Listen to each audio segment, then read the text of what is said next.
Olá, boa noite. Eu sou a Marina Machado e esse é o Novo Sem Censura. Hoje, como de costume, nós teremos 3 blocos, um convidado especial e 2 debatedores. E, claro, a sua participação nas nossas redes sociais com a hashtag Novo Sem Censura. Se você perdeu algum episódio, não se preocupe, porque o programa está disponível na íntegra no aplicativo TV Brasil Play e também nas nossas redes sociais. No primeiro bloco, os debatedores vão entrevistar a convidada da noite. No segundo, mais perguntas e o quadro Debatendo. E no terceiro, nós vamos às considerações finais e ao debate pronto.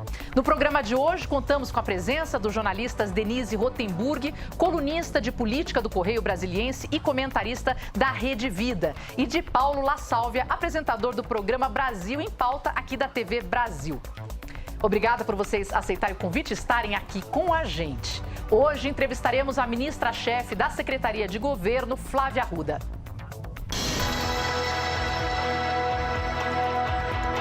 Flávia Arruda é brasiliense, tem 41 anos, é bacharel em Direito, casada e mãe de 2 meninas, Maria Luísa e Maria Clara. Em 2018, foi eleita deputada federal, sendo a mais votada na capital do país. Em seu primeiro mandato, foi coordenadora da bancada do Distrito Federal no Congresso Nacional, vice-líder do partido, presidente da Comissão Mista de Orçamento, presidente da Comissão do Bolsa Família, presidente da Comissão Externa de Combate à Violência contra a Mulher e coordenadora da Frente da Renda Básica, além de compor diversos grupos de trabalho e frentes parlamentares. Como ministra-chefe da Secretaria de Governo da Presidência da República, tem como missão a interlocução entre o Poder Executivo com o Legislativo, governadores e prefeitos. Boa noite, ministra. Passado aí um mês no cargo, você já conseguiu cumprir, né, essa primeira missão, que era o acordo que garantiu a sanção do orçamento de 2021. Mas o que vem agora? Quais são as principais metas para este ano? Primeiro, eu quero dar boa noite a todos os telespectadores, Marina, Denise, Paulo. Agradecer o convite. Bom, primeiro eu entrei já com o desafio do orçamento, mas isso foi um desafio interessante, porque como eu presidi a Comissão Mista de Orçamento, eu estava totalmente familiarizada com a pauta. Conseguimos aí resolver esse primeiro entrave e agora a gente precisa tocar as pautas do Congresso, que são as reformas, reforma tributária que está mais próxima, as medidas provisórias, foi votada a medida provisória da Eletrobras, agora tem que votar no Senado, acompanhar o dia a dia, mas muitas pautas econômicas e também para o combate à Covid, né? Acho que hoje é o ponto fundamental que a gente tem que debater, que tem que investir, apoiar o tempo todo, mas são muitos desafios. O Ministério é um desafio a cada minuto. Bom, a senhora faz parte do Comitê de Coordenação Nacional para enfrentamento da pandemia da Covid, então vou aproveitar esse gancho e nós vamos mostrar aqui o vacinômetro no nosso telão, ver quantas anda a vacinação no país, e esse número só cresce. A cada semana vai subindo, a gente leva um tempinho para chegar, olha, 57.691.000 doses já aplicadas em todo o Brasil. E agora o número que o vacinômetro vai mostrar é de doses distribuídas em todo o país. E já chegamos aí, veja só, vamos passar de 90 milhões de doses já distribuídas em todo o Brasil. Como é que o governo tem atuado para garantir essa transparência de dados sobre as doses aplicadas? Bom, isso depende muito dos estados e municípios informarem ao governo, né, passar informação do dia a dia, quantas vacinas estão sendo aplicadas. Mas os estados têm acelerado, muitos já passaram de 20% dos seus estados e eles é que repassam as informações para o SUS para fazer esse compilado no final do dia e ter esse número que a gente está vendo que está crescendo.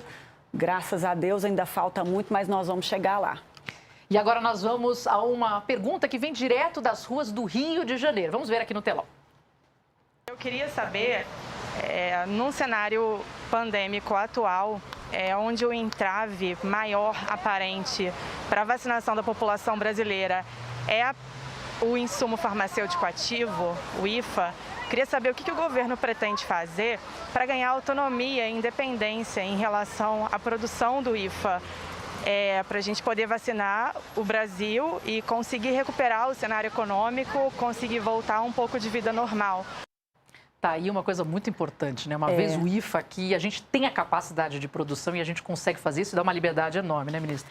Ela já fez uma pergunta dando uma bela resposta, porque a necessidade que nós temos é essa, da produção do IFA no Brasil, que isso, obviamente, vai facilitar muito na fabricação de vacinas, mas não só o Brasil, como o mundo todo está correndo atrás de produzir as suas próprias vacinas e ter mais independência. Mas ainda a gente está num momento ainda muito difícil, porque o mundo todo está vacinando e essa vacinação aqui depende ainda de transferência tecnológica. Essa semana mesmo, semana passada, na sexta-feira da semana passada, estivemos eu e o ministro da Saúde, junto com o senador Wellington Fagundes, que é autor do projeto, que permite, nesse momento, que laboratórios de vacinação animal possam produzir. Por quê? Primeiro que eles têm plantas enormes. Lógico que além do incentivo ao Butantan e à Fiocruz, mas eles também têm plantas enormes e produção, capacidade de produção muito grande, de tecnologia. Então, a gente precisa ajudar, fazer esse empenho para que a gente consiga fazer uma transferência de tecnologia para que o IFA seja fabricado no Brasil. Mas, enquanto isso, a gente está estudando não só a vacina nacional, como o Butantan e o Fiocruz produzindo muitas doses aí com o IFA que está chegando de fora. Obrigada, ministra. Bom, e nesse primeiro bloco, cada debatedor poderá fazer perguntas de até 1 minuto para a nossa convidada. Então, eu peço que você, Denise Rotenburg, faça a sua primeira pergunta para a ministra. Obrigada, Marina. Ministra, muito boa noite. Obrigada pelo convite para participar do Sem Censura, esse programa que já está virando uma tradição nas segundas-feiras de Brasília. Obrigada, Paulo. Ministra, a senhora começou falando das reformas como seu desafio. A reforma administrativa já está na Comissão de Constituição e Justiça e ela sofre uma resistência do funcionalismo público que faz parte do seu eleitorado aqui no Distrito Federal. Como é que a senhora vai coordenar essas duas ações? Ou seja, a sua eleição no ano que vem, uma vez que a senhora deve ser candidata, se não à reeleição, a um mandato ao Senado, até ao GDF, seu nome é muito citado, e essa resistência do seu eleitorado a uma reforma que é defendida pelo governo, da qual a senhora faz parte. Denise, não só a reforma tributária como a reforma administrativa já estavam na pauta desde o ano passado, mas em decorrência da pandemia, esses assuntos ficaram mais para frente, que eu acho que é absolutamente importante, né? A gente tinha outros assuntos mais importantes, mas a reforma tributária está caminhando mais, ela já tem vários estudos, há muito tempo ela está sendo discutida e a reforma administrativa ainda não. A reforma administrativa agora, que está na CCJ, para depois, e foi suspensa, foi retirada de pauta, para depois ainda instalar uma comissão especial para discutir. Então, acho que a discussão ainda é muito ampla, tem que ouvir todos os órgãos, tem que ouvir sociedade civil, os sindicatos, o governo, mas a discussão ainda é muito ampla em relação à reforma administrativa. Eu, enquanto parlamentar, teria ali meu voto, né, pessoal. E, enquanto ministra, tenho que ajudar na construção de todas as reformas, mas eu acredito que a reforma administrativa ela vai ficar para um segundo momento, porque a pauta prioritária agora é a reforma tributária. Para um segundo momento que eu diga por conta da ainda necessidade de instalação da comissão especial e da ampla discussão que o tema requer. Existe uma pergunta de $1 milhão, não é nem de reais, porque dólar está caro agora, né? Será que sai a tributária esse ano? Eu acredito que sim. A discussão lá está bem avançada, né? Como eu disse, tinha uma comissão formada tanto na Câmara quanto no Senado, uma comissão mista. Então, esse assunto já foi amplamente debatido, já tem aí temas que são de consenso tanto da Câmara quanto do Senado e do próprio governo. Então, eu acho que ela anda assim, talvez ela venha dividida e não uma grande reforma para a gente conseguir aprovar em partes essa reforma tributária. Paulo La Sálvia, qual é a sua primeira pergunta para a ministra Flávia Arruda? Boa noite, Marina, Denise, telespectadores, ministra. Seguindo um pouquinho na questão da reforma administrativa, que foi a pergunta que a Denise formulou, ela cria 5 categorias de servidores, essa reforma levada ao Congresso Nacional pelo Palácio do Planalto. A senhora é da área do direito. Será que quando esses novos servidores vierem a entrar na administração pública, eles não podem judicializar uma questão para terem os mesmos direitos dos servidores que estavam na administração pública federal antes deles entrarem? Essa é uma questão. A outra, também ligada à reforma administrativa, seria se essa reforma, de uma certa forma, ela não pode desestimular servidores a quererem fazer parte da administração pública federal, já que algumas categorias ficam fora, por exemplo, juízes e diplomatas. Ou seja, será que teríamos a criação de uma elite dentro do funcionalismo público em relação aos outros servidores?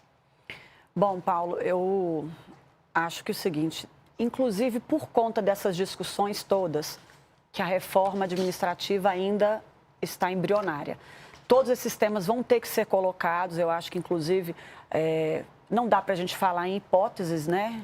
Aí, teoria de judicialização ou não, porque se tiver num texto muito claro, vale o daqui para frente. Mas a gente não sabe o que terá no daqui para frente. Mas no Brasil e no mundo, né, é possível ações judiciais aí para determinadas pautas. Mas eu acredito que com um consenso, mesmo tendo divergências de pontos amplamente discutida, e aí eu posso incluir todos os setores. Quando eu falo isso é porque eu acho que a comissão especial que tem que ser instalada é para ouvir e tem um prazo regimental para se ouvir tanto sociedade civil quanto os órgãos, as entidades interessadas, que no caso todas, né, envolvidas, e o governo. Então, não dá para a gente falar ainda, a proposta foi um texto inicial, mas que a gente sabe que o parlamento é o lugar apropriado, é legítimo para se colocar, para discutir e para tirar ou colocar coisas no texto. Denise, sua segunda pergunta, por favor. Ministra, além dessa reforma, que é urgente, além da reforma tributária que a senhora disse que deve entrar na pauta agora, o governo vai tratar também do novo auxílio emergencial. Está em R$ 250 e há uma proposta para que ele seja ampliado. Inclusive, vem aí uma modificação, até mudança de nome, para você que está nos assistindo, do Bolsa Família.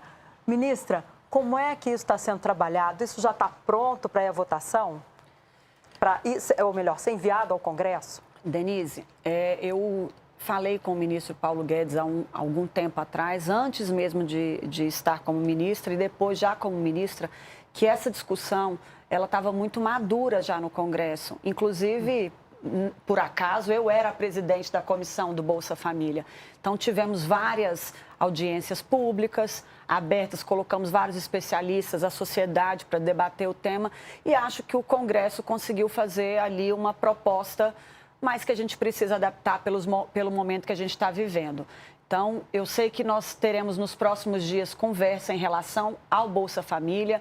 E aí não é uma questão de o texto da Câmara ou o texto do governo, não existe uma disputa de protagonismo. E sim uma coisa prática, necessária e urgente, que eu acho que é a ampliação não só do valor, mas também dos beneficiários, porque com essa pandemia e com o auxílio emergencial, milhões de brasileiros que eram invisíveis passaram a ser vistos pelo governo e a gente sabe da necessidade que tem dessa ampliação da distribuição de renda. Então, nos próximos dias, eu falo porque está no meu radar e na minha agenda, uma discussão relacionada ao Bolsa Família. Fica sempre a dúvida, né? Não sei se é possível comentar o que foi dito exatamente com o ministro Paulo Guedes, mas ainda há margem para se aumentar isso, porque financeiramente é pesado para o governo e houve uma diminuição, mas dá para estender, dá para aumentar um pouco mais? Tem essa sinalização? É importante a gente falar, Marina, que nós estamos vivendo um momento de escassez de recursos para outros assuntos que não Covid, né? Foi investido muito, só o ano passado foram mais de 32 bilhões investidos na Covid. Mas a gente não pode deixar a população desamparada. Então, além do investimento no Covid, que eu falo investimento, né? Quando você aplica na saúde, assim como você aplica na distribuição de renda, é fundamental. milhares de famílias perderam o emprego, milhares de famílias passaram de pobreza para extrema pobreza. Então, existe possibilidade, a cobertor é curto, mas dá para ajustar, porque o presidente e o governo sabem da importância que é, nesse momento, a ampliação não só do valor, quanto dos beneficiários. Há de se fazer esse esforço, né? Há de se fazer, coletivo. Olha, no próximo bloco, nós teremos o quadro Debatendo, que é um momento de exposição de argumentos dos nossos convidados, com os comentários da nossa ministra Flávia Arruda. E eu peço para o Paulo La Sálvia fazer a segunda pergunta para a ministra. Ministra, a senhora comentou há pouco que na semana passada, sexta-feira passada, a senhora esteve em Cravinhos, no interior de São Paulo, com o ministro da Saúde, o senhor Marcelo Queiroga. Em algum momento ali na visita à fábrica, a senhora percebeu a preocupação do ministro em relação a essa variante indiana que está chegando ao Brasil? Como é que foi esse dia ali com o ministro? Sim, a todo momento, inclusive quando nós saímos da fábrica, demos uma entrevista e ele falou especificamente disso. No dia seguinte, ou no sábado ou no domingo, acho que foi ontem, no domingo, ele pegou o avião e foi para o Maranhão. Está extremamente preocupado no sentido de cuidar, né? Tomando providências imediatas. Não aguardou nada para ir atrás do problema e tentar saná-lo da melhor forma possível. Ele está preocupado, não só ele, o governo como um todo, mas agindo imediatamente mediante o desafio dessa nova cepa. Bom, nós vamos agora para um rápido intervalo e voltamos para o nosso debate. Depois ainda teremos comentários, mais perguntas, discussão de alto nível e a sua participação através da hashtag Novo Sem Censura. Teremos também uma conversa franca e direta com a nossa convidada. Fique com a gente.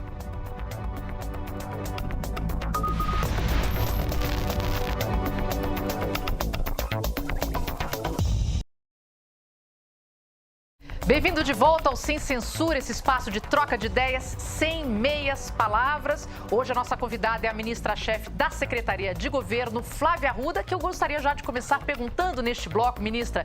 O Palácio do Planalto é ocupado hoje basicamente por homens. Como é ser a única mulher nessa seara da articulação política do governo? É um desafio, mas interessante, porque eu fui muito bem acolhida por todos que já estavam lá. O próprio ministro Ramos, que estava na Secretaria de Governo e hoje está na Casa Civil, me apoia o tempo todo, me ajuda, me auxilia ali em todas as pautas, porque como ele estava lá antes, ele tem toda... Mas o ministro Onyx também e o general Heleno. É um ambiente que agora tem uma mulher, eles entram na minha sala, muitas vezes falam, nossa, agora é sala de mulher, tem flores, tem comida, tem café, então tem um ambiente mais feminino e o próprio presidente. Então, várias vezes eu vou conversar com o presidente e, às vezes, um detalhe que a mulher vê de uma forma mais... Não que os homens não vejam, os homens são muito focados, mas as mulheres conseguem ver de uma forma mais ampla as coisas que estão acontecendo ao redor e pode ajudar um pouco mais, mas o clima é bem harmônico, mas eu sou bendito é o fruto lá, né? E às vezes mais brava, imagino, dependendo da situação. Tem hora que tem que ser mais brava, né? Para botar uma ordem naquilo ali. Né? Bom, a gente vai para uma pergunta agora direto das ruas do Rio de Janeiro. Vamos ver aqui no telão?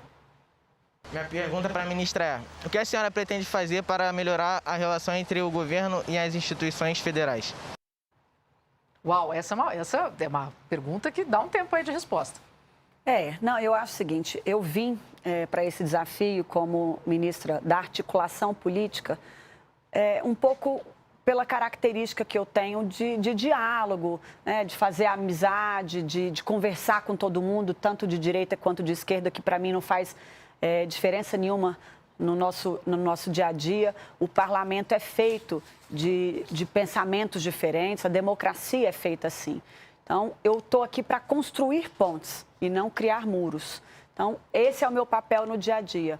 Dialogar, construir, agregar, jamais dividir e jamais afastar. Esse é o papel e o meu maior desafio no dia a dia para ter esse bom diálogo entre os poderes. Daqui a pouco nós teremos o quadro Debatendo, mas agora nós vamos para uma rodada de perguntas com os nossos debatedores. É isso mesmo ou vocês querem ir direto para o Debatendo? Então vamos direto para o Debatendo, eu vou pular as perguntas, vou dar um espaço para esse Debatendo. Pois bem, nós vamos agora ao quadro Debatendo, com a nossa convidada, já já.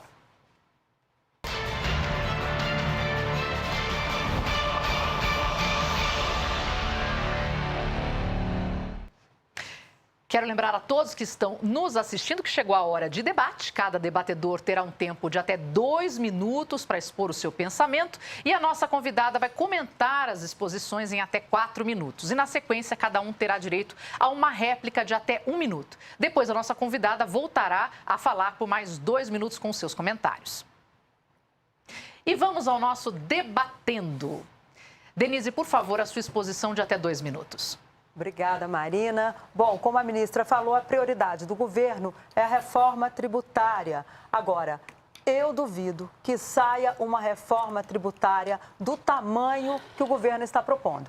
Porque, primeiro, já está se falando no fatiamento da reforma tributária. A primeira parte seria pegar PIS/COFINS e transformar no imposto sobre bens e serviços. Isso pode até sair, se for aprovado logo. E é um imposto também que ali só vai juntar 2 impostos, não vai ter muita confusão no Congresso. Agora, as outras partes que estão lá no parecer do deputado Aguinaldo Ribeiro, que por acaso já está em rota de colisão desde a eleição para presidente da Câmara com Arthur Lira, que comanda a Câmara dos Deputados, aquela proposta dele ampla, que inclui inclusive ICMS e também o ISS, o Imposto sobre Serviços, aquela ali, esquece. Aquela proposta não vai sair do papel, não tem consenso. O governo não quer perder receita, assim como os estados e os municípios querem aumentar a fatia do seu bolo. Portanto, enquanto não tiver um acordo entre os entes federativos, que já estão reclamando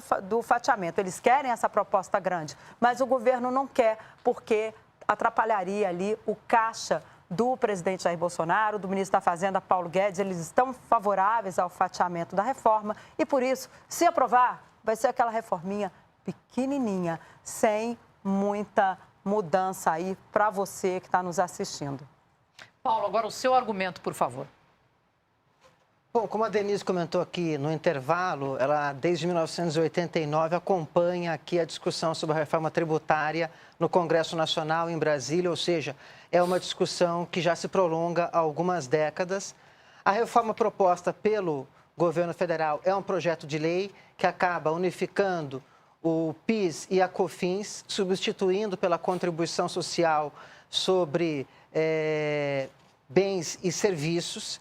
E você tem uma majoração de impostos. Por exemplo, o setor de serviços e a indústria, eles pagam entre PIS e COFINS o valor de 3,65% a 9,25%. Com essa proposta do governo federal, que unifica PIS e COFINS, elimina elas e cria a CBS, o imposto vai ser de 12%. Alguns segmentos já reclamaram em relação a isso, principalmente o setor de serviços. Algumas áreas dentro do setor de serviços vão ter uma oneração grande, por exemplo, a questão dos livros. Isso sem contar a questão do ICMS e do Imposto sobre Serviços, por exemplo, que é um imposto municipal. Ou seja, cada ente da federação não quer perder arrecadação e a gente tem que ver também que nos últimos anos os impostos eles começaram a pender mais para os municípios, já que o setor de serviços no país é o setor que responde por 70% do PIB, ou seja, a economia brasileira, como boa parte da economia dos países mais desenvolvidos, é uma economia terciária. O setor de serviços é o que responde pela maior parte da geração do PIB nesses países.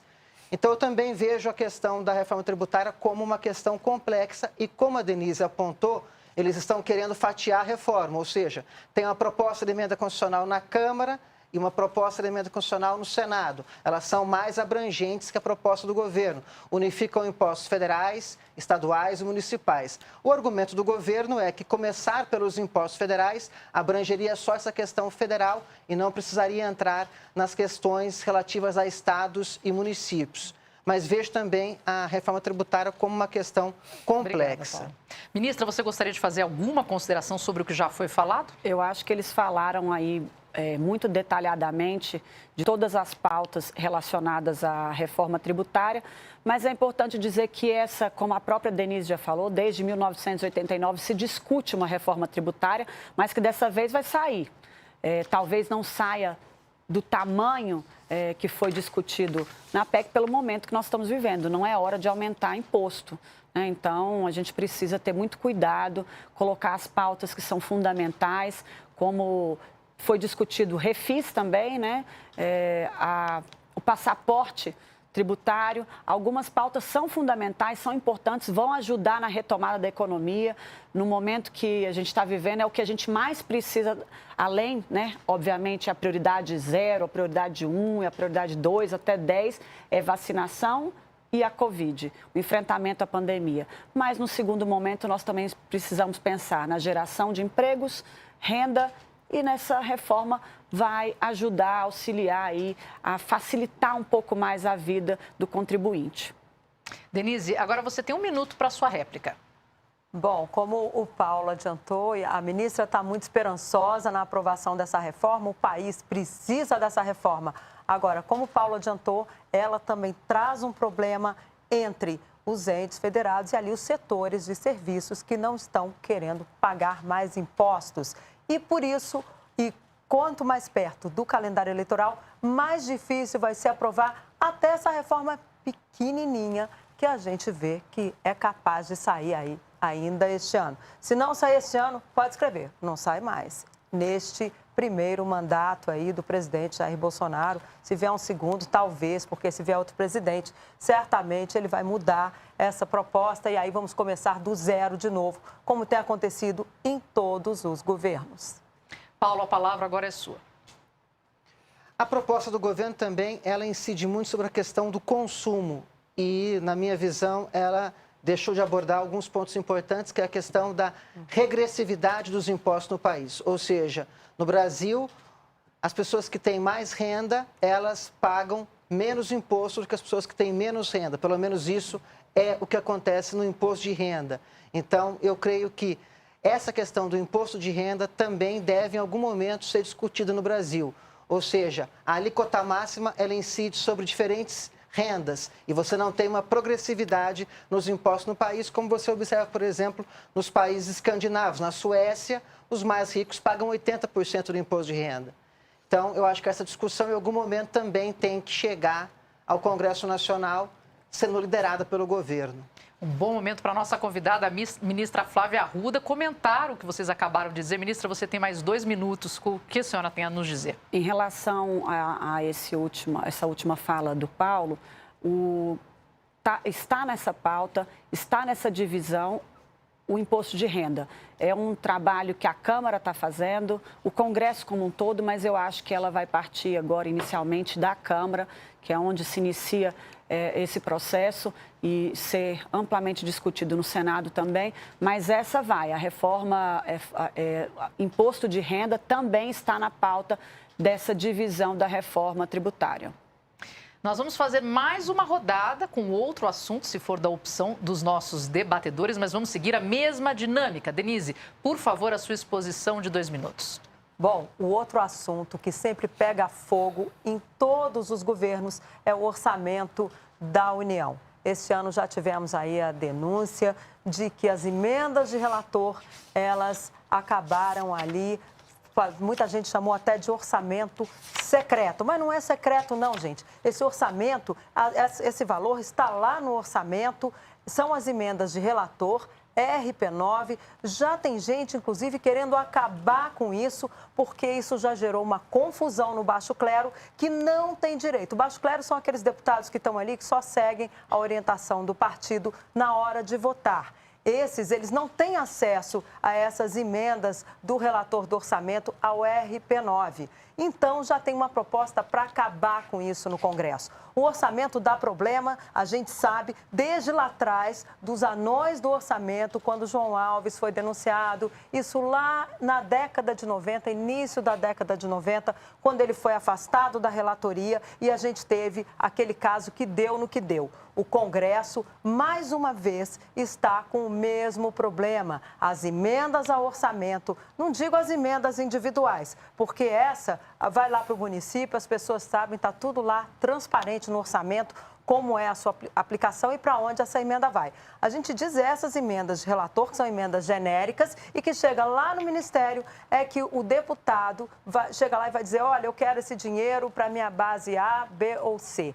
Isso sempre ocorreu. Está na hora de acabar com isso em relação ao orçamento, porque depois não adianta chorar, porque teve uma investigação ali, acolá, e o TCU descobriu que o dinheiro foi mal ou bem aplicado. Até aqui, pelo que consta, o governo conseguiu segurar uma parte desses gastos, mas há uma pressão muito grande para que seja liberado por parte dos líderes, mas ainda tem aí essa pressão para acabar. Tomara que acabe essas emendas de RP9, porque será menos uma confusão no orçamento da União. Até rimou. Paulo, agora é a sua vez, por favor. Eu também queria entender um pouquinho essa questão da emenda do relator. Eu estava conversando com a Denise aqui pouco antes do programa. Existem algumas emendas que são impositivas, as emendas individuais, de bancada e de comissão. A emenda do relator, ela não era impositiva e passou a ser com a Lei de Diretrizes Orçamentárias de 2020. Essa questão da emenda de relator é uma questão que pode deixar de existir? Como que a senhora vê essa questão, ministra? Ministra, agora você tem um bom tempo aí para a sua resposta, fazendo consideração sobre os dois momentos argumentados. Eu acho ótimo a gente poder entrar nesse assunto, porque tem sido uma pauta recorrente nos últimos dias, né? Aí, e o seguinte, a RP9, aqui para dizer, tanto a Denise quanto o Paulo que colocaram isso, ela consta na LDO, ela está na lei, portanto, ela é legal, né? A emenda de relator é legal, se tiver que acabar com isso, é na lei, né? Porque o Congresso, o Parlamento, tanto quanto o Poder Executivo, estão seguindo o que está na LDO. A emenda de relator, a gente tem que desmistificar isso, porque quando a gente fala de emenda impositiva, nós estamos falando das emendas individuais, as emendas de bancada, que elas estão ali especificadas, como a Denise falou, diretamente para onde vai. A emenda de relator também, só que ela não está com o nome individual do deputado, ela vai pelo relator que indica para o Ministério, para estados e municípios. Então, o que a gente precisa desmistificar de tudo isso é que emenda de relator não é emenda que vai para o bolso de ninguém, não é... Porque quando a gente fala assim, é emenda sem saber, é emenda que não está com o nome da pessoa, para onde vai essa emenda? Essa emenda vai para o mesmo lugar que o orçamento destina, estados, municípios e União. Então, apenas com a diferença de que o parlamento, desde que o parlamento existe, o orçamento é a peça mais importante, fundamental que tem no parlamento. E é nada mais natural que o próprio parlamento também ajude nessa distribuição para os estados e municípios. Além do que todos foram eleitos, né, nos seus estados e têm legitimidade e também sabem da necessidade específica que, às vezes, o governo, de uma forma muito ampla, não consegue ver o detalhe e a necessidade de um município pequeno. A gente está falando aí de mais de 5 mil municípios no país todo e cada parlamentar tem a sua base eleitoral, não só de municípios, mas do estado como um todo, e conhece essa região, sabe a necessidade que tem ali de construir uma ponte, que arrumar um asfalto, e é para isso que essas emendas também vão. Então, é importante a gente dizer que emenda de relator está na lei, está na LDO, é legítima, o relator envia esse recurso, assina um ofício e manda para os ministérios que liberam esses recursos para os estados e municípios. Ou seja, é um dinheiro que está sendo utilizado também para o orçamento público da mesma forma, com a diferença de que parte do recurso do orçamento público fica na mão do governo que aloca nos seus ministérios e uma parte legítima do parlamento que foi eleito por várias, de todos os estados e municípios, que foi eleito e que tem legitimidade para indicar também para onde esses recursos podem ir. Denise, agora você tem mais 1 minuto para a sua réplica. Bom, ministra, legitimidade tem. Agora, eu cubro esse assunto desde 92. Eu estive em 1992 em Serra Dourada, no interior da Bahia, o município que mais tinha recebido dinheiro do orçamento da União naquele ano, para a construção de uma vila Casas Populares. Chegou lá, ninguém sabia, mas o nome da vila era Vila João Alves, que, por sinal, nunca tinha pisado no município e foi o deputado mais votado ali. E depois a gente sabe no que aquilo desagou. Portanto, é preciso muito cuidado na hora de aplicar esses recursos. Se é legal, tem que, pelo menos, fiscalizar. Paulo, a sua réplica de 1 minuto. Eu acho importante o telespectador entender a importância do orçamento federal, como a ministra colocou. O orçamento é a principal lei econômica do país. Todas as receitas e despesas do governo federal naquele ano estão ali estipuladas no orçamento federal. Ele ancora também outras leis fundamentais, como a lei de responsabilidade fiscal, o teto de gastos, a regra de ouro. Mas eu acredito que o relator e a emenda do relator está concentrando muitos recursos. Concentrou muitos recursos em 2020, concentrou muitos recursos em 2021.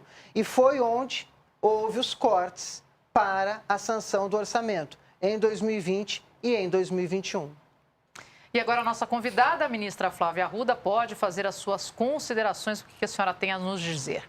Bom, também é bom falar e importante falar que os cortes que foram feitos nos ministérios em algumas áreas específicas, tanto na saúde, na educação, na segurança, no meio ambiente, em vários investimentos, serão colocados tanto das emendas individuais, que movimenta 9 bilhões de reais já nesse primeiro momento, porque elas já estão todas sendo cadastradas no sistema e a partir da semana que vem a gente começa o empenho dessas emendas no valor de 9 bilhões e meio, ou seja, vários ministérios terão agora nos seus orçamentos como investir, tanto em saúde, segurança, educação, como em vários outros, cultura, porque as emendas, para dar um exemplo do que é a emenda individual e a emenda de bancada, aqui no Distrito Federal uma regra do orçamento, é importante saber também, 50% de todo esse orçamento impositivo é para a saúde.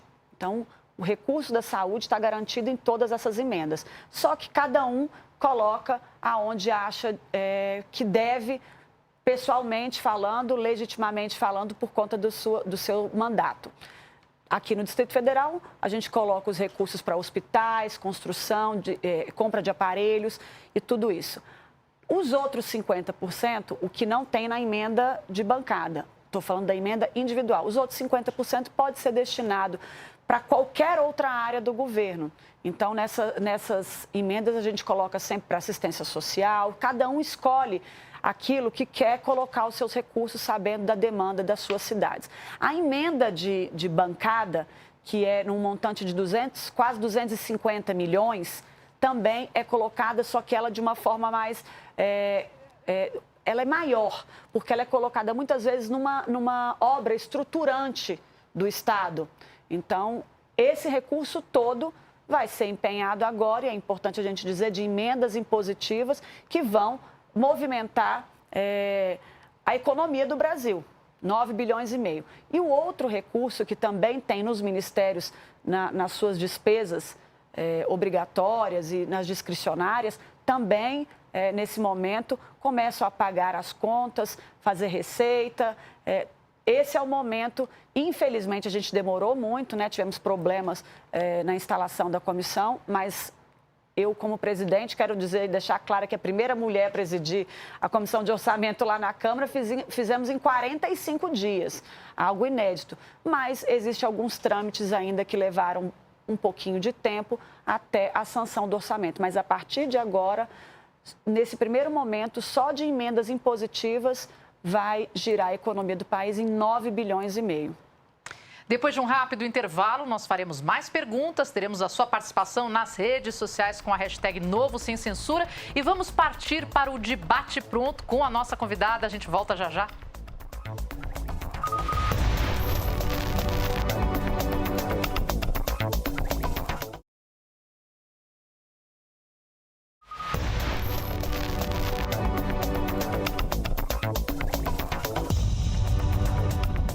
Estamos de volta. A convidada do Sem Censura de hoje é a ministra-chefe da Secretaria de Governo, Flávia Arruda.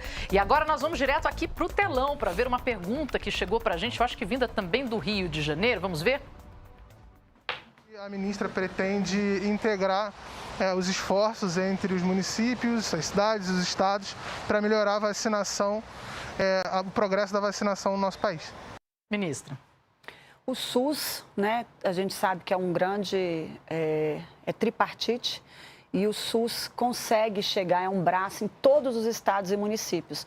É uma coisa muito bem sucedida no nosso país e ele tem essa capilaridade e a capacidade de ampliar. O que a gente precisa agora é de ter mais vacina e o governo está indo atrás disso. O ministro Queiroga tem incessantemente buscado, e assim como outros ministros e o próprio governo em si, procurado ampliar e dialogar com outros países. É importante a gente dizer que os países mais ricos precisam ajudar os outros países também, agora que essa vacinação já evoluiu.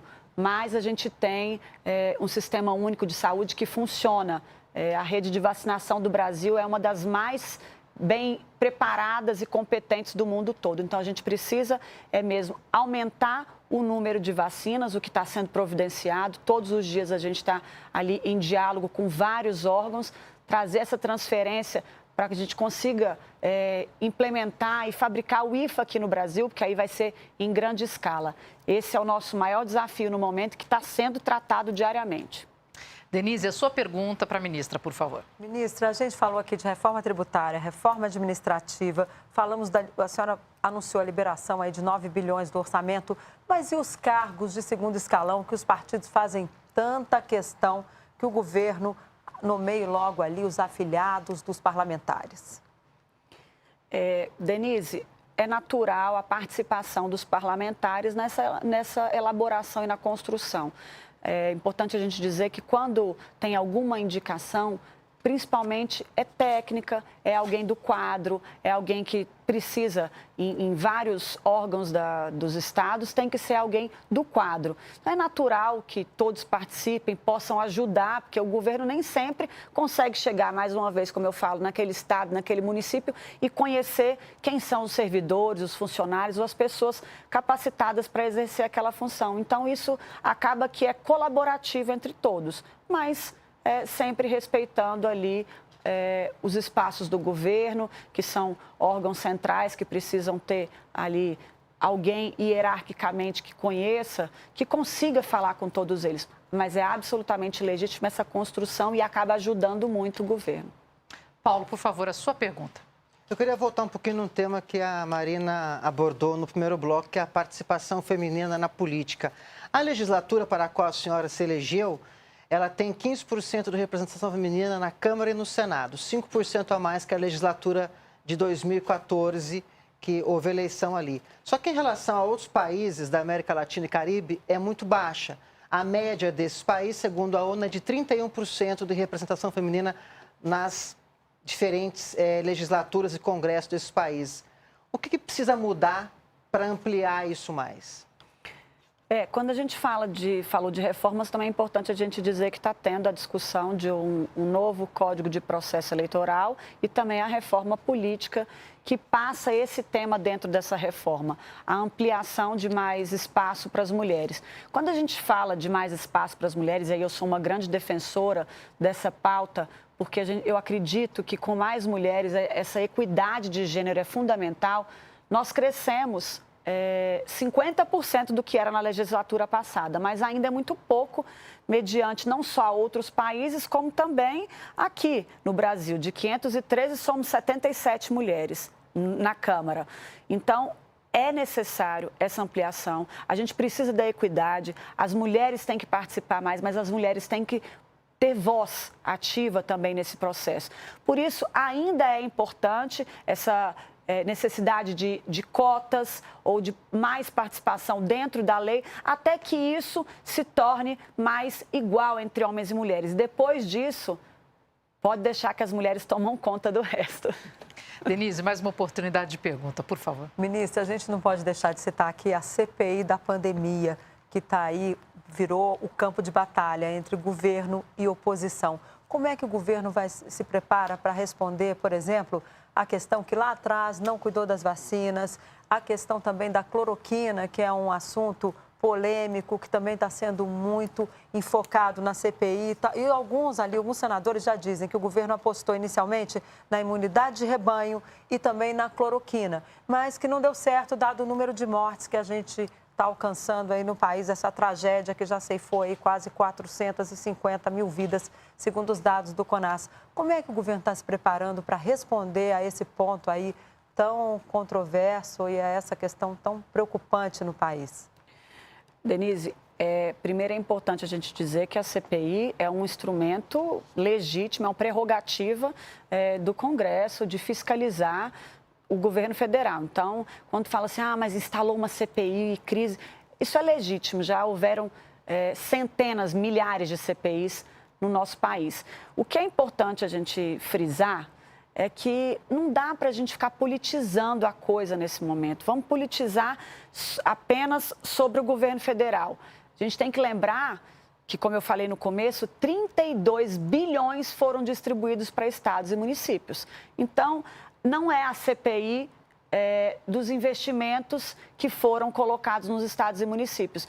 Parece que virou uma CPI específica de um tema específico.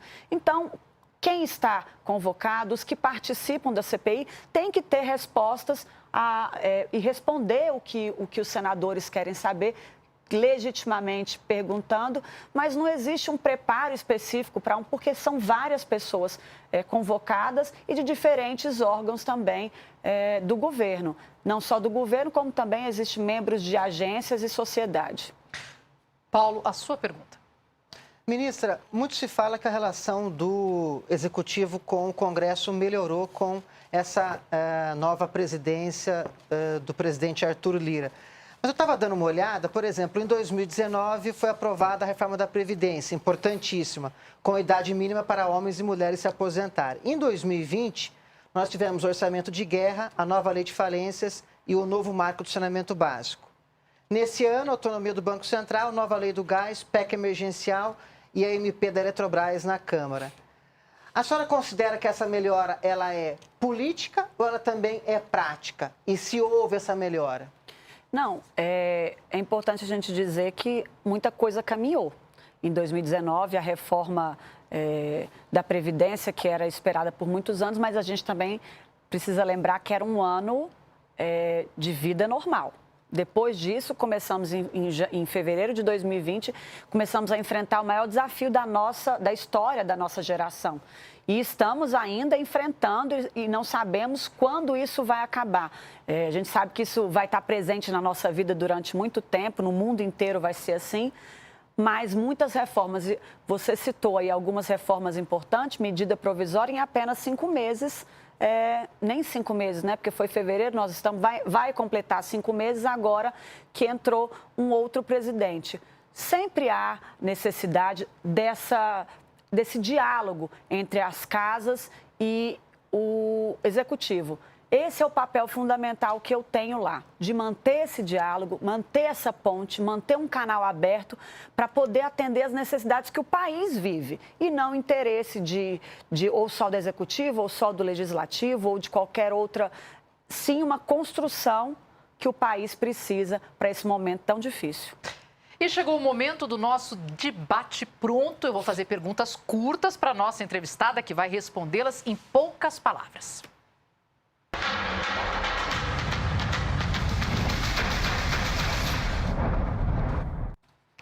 Pronta, ministra? Pronta. Qual é o seu livro de cabeceira? A Bíblia. Não sai do meu lado. Quem é o seu ídolo? Ayrton Senna, um grande ídolo da minha vida. Melhor cantor ou banda de todos os tempos? Mesmo não sendo da minha época, os Beatles. E qual foi o momento mais difícil da sua carreira? Eu não diria difícil, eu diria desafiador. É esse que eu estou agora como ministra. O que mais te emocionou nesta trajetória? Sem dúvida, é o apoio das pessoas na rua, poder estar próximo das pessoas. O dia que você está cansada, o dia que você está mais desanimada, é aquele carinho que te levanta. E o que falta conquistar na sua carreira? Eu acho que cumprir bem a missão que foi dada a mim nesse mandato. Se você pudesse mudar de profissão, no que você atuaria hoje? Tenho saudade desse ambiente de estúdio no qual trabalhei durante muito tempo, mas eu hoje estou exercendo um mandato, mas sou advogada e acho que essa é a profissão que eu quero seguir. Para encerrar o programa de hoje, vocês vão ter um tempo para as considerações finais. Eu vou começar com a Denise. Por favor, Denise. Marina, muito obrigada pelo convite. Paulo, ministra, sucesso na sua missão. E pode fazer mais uma pergunta? Não Não? pode.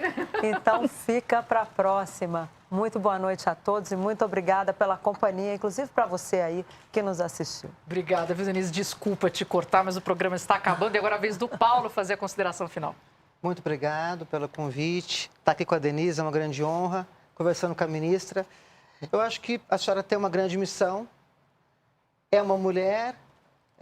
Nós temos essa representação, como falamos, ainda aquém em relação aos homens. No mercado de trabalho também, os homens ganham mais que as mulheres. Então, eu acho que a senhora, nesse posto, representa um fato importante que a gente tem que trabalhar no Brasil nos próximos anos e décadas, o empoderamento da mulher. Eu espero, ministra, que a gente não tenha mais aqui um tempo que chamar disso como uma coisa importante, ser mulher num cargo, e sim uma coisa óbvia, porque já vamos fazer parte, mas agora você tem um minutinho para a sua palavra final. Primeiro, agradecer muito o convite, Marina, aqui para a gente poder debater um pouquinho desse assunto. A gente ficaria mais muito tempo aqui. Agradecer a vocês que nos assistiram até agora.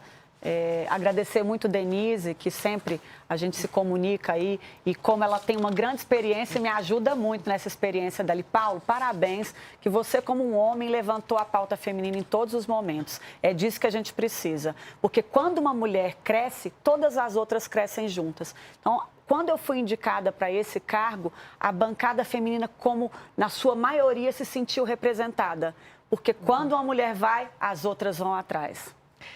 E o Novo Sem Censura fica por aqui. Eu quero agradecer a presença da ministra-chefe da Secretaria de Governo, Flávia Arruda, as nossas intérpretes de Libras maravilhosas, os debatedores da noite, o Paulo La Sálvia, daqui da TV Brasil, a Denise Rotenburg. E eu agradeço também ao Correio Brasiliense e à Rede Vida por autorizarem a sua participação aqui conosco. E olha, fiquem atentos, porque semana que vem nós temos uma entrevista deliciosa com o vice-presidente do COB. Vamos falar de Olimpíadas. Você já está torcendo, você já está colocando essa torcida em ação nas redes sociais para ajudar os nossos atletas que estão se preparando. E uma surpresa maravilhosa, porque na outra semana está chegando, fique atento às nossas redes, porque teremos Nelson Piquet aqui no Sem Censura, ao vivo. E eu espero que você compareça, marque aí, #Novo Sem Censura nas nossas redes sociais. E agradeço, claro, você de casa que alimentou esse debate, essa rica troca de ideias. Eu peço que você continue ligado nas redes da TV Brasil.